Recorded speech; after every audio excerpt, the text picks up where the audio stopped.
They beat his master to death in the rain. They tied the old man to a post in the courtyard of a sect that called itself righteous, and they took their time and they made the boy watch.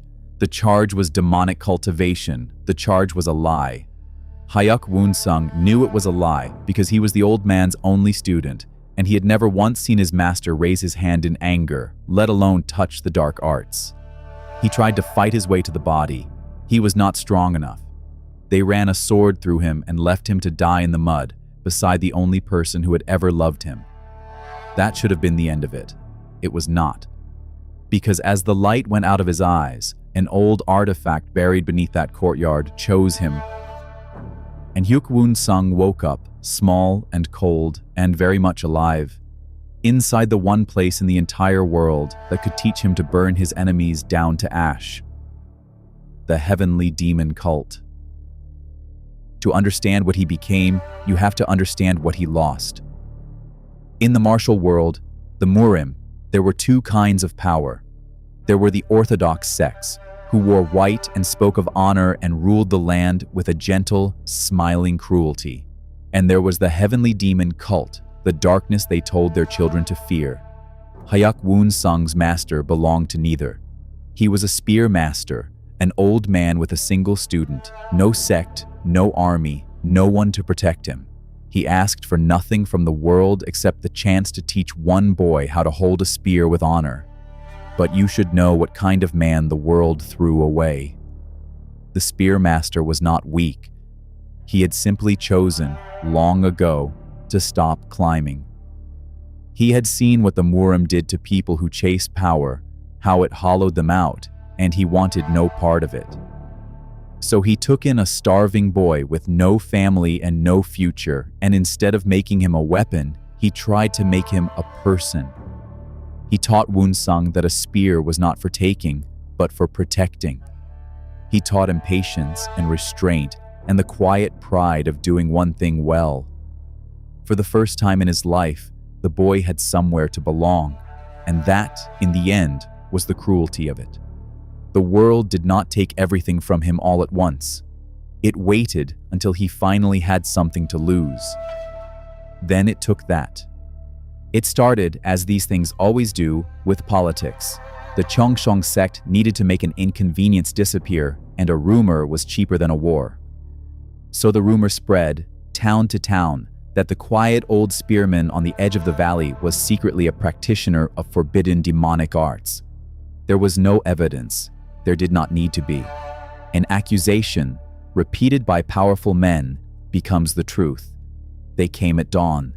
They dragged his master into the open, and the same righteous sects who claimed to despise cruelty stood in a circle and watched an innocent man be beaten to death for a crime he could not have committed. Woon-sung fought. Of course he fought. He took up his master's spear and threw himself at men decades stronger than he was, and it did not matter at all. They cut him down almost as an afterthought. And here is the detail that mattered. He did not die instantly. He lay there, broken in the rain, close enough to touch his master's body, and he made a single promise to a world that had never once been kind to him. If he ever got the strength, he would not just kill the men who did this. He would tear down the entire rotten world that let it happen. For a moment, lying on that cold stone, he thought he had gone mad. He could still feel the sword that had killed him, the phantom of it, and yet his chest was whole, rising and falling with a child's quick breath. It took him days to accept what had happened. He had not been saved. He had not been forgiven. He had been handed a debt and a second chance to pay it. And the universe, with a sense of humor as black as the cult around him, had dropped him into the one school in the world that taught exactly the skills he needed. His body was small again. His hands were soft and unscarred. But his mind was whole, every memory intact, every face he hated burned behind his eyes. And the men standing over him wore black. On the wall behind them hung a banner he had only ever seen in nightmares. He had been reborn as a trainee of the heavenly demon cult. They did not give him a name. They gave him a number, 900. The heavenly demon cult did not raise children. It forged weapons, 900 trainees, all of them taken or bought or born into the dark, all of them given a single year to become strong enough to matter or to be quietly discarded. For a normal child, it would have been a nightmare. For a grown man wearing a child's body with 2 lifetimes of grief and a fully formed plan, it was something else entirely. It was an opportunity. Because Hyak Woon-sung understood immediately what fate had handed him. The Orthodox sects feared the demonic cult above all things, and he had just been placed inside it, at the very bottom, with the rest of his life to climb. So he did not break. He did not weep for the sky like the children around him. He watched. He learned the demonic arts they fed him, the very arts his master had been murdered for supposedly practicing, and he learned them faster and deeper than anyone watching could believe. But he kept a secret.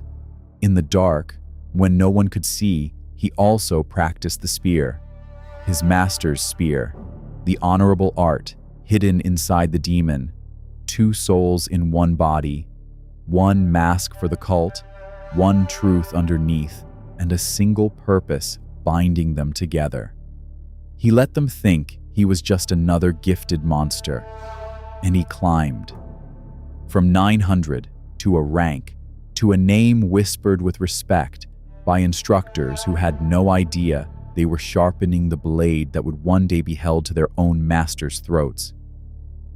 He took beatings that would have killed the boy he used to be, and he stood back up every time because the boy he used to be had already died once, in the rain, and there was nothing left in him to break. Years passed underground. The soft-handed child became something lean and patient and terrible, and the whole time he never forgot a single face, not the sect that gave the order, not the Lord who signed off on it, not one of the smiling righteous men who had stood in that circle and watched an old man die. He was building a debt, and he intended to collect every coin of it in person. But a plan that takes years is a plan with 1,000 ways to die, and more than once, it almost did. There was a boy a few ranks above him, a true believer who could smell something wrong about the quiet trainee who learned too fast and never seemed afraid. He watched Woon-sung the way a hawk watches grass. And one night, he followed him down into the lower tunnels where Woon-sung went to practice the spear in secret, the one piece of his old life he refused to give up. If that boy had seen the honorable form of a murdered Orthodox master flowing out of a demon cult trainee, it would have ended everything. So Woon-sung made a choice that the gentle boy from the rain could never have made. He let the spy get close, and then he made certain that the boy would never report anything to anyone, ever again. It was the first life he took in his second life. It would not be the last, and he felt almost nothing, which frightened him more than the killing did.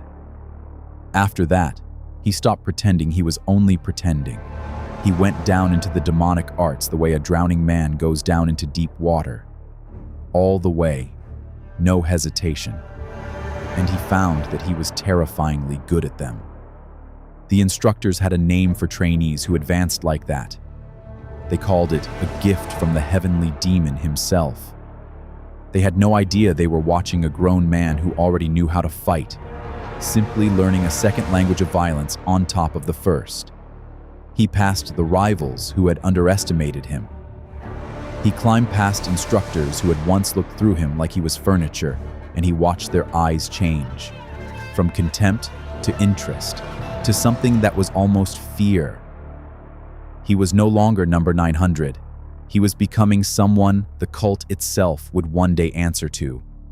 The first time the Murim felt him, they did not even know his name. A prodigy was rising inside the heavenly demon cult, faster than anyone in living memory. And the Orthodox sects did what they always did when they were afraid. They reached for an old playbook. They began to whisper about the demon. They did not understand. The demon they were inventing in their rumors was real this time, and he had been built, very deliberately, out of their own cruelty. When he finally moved, he did not announce it. He climbed to a place inside the cult where his orders carried weight, and then he turned that weight, like a spear, directly at the men who had killed his master. The Cheongshong sect, who had spread the lie, Song Chi-hak, who had given the order, and above them all, Jwado Gyeol, the leader of the Murim alliance, the smiling face of the righteous world that had let it all happen. He could have killed them quickly. He had earned the right to, but he did not.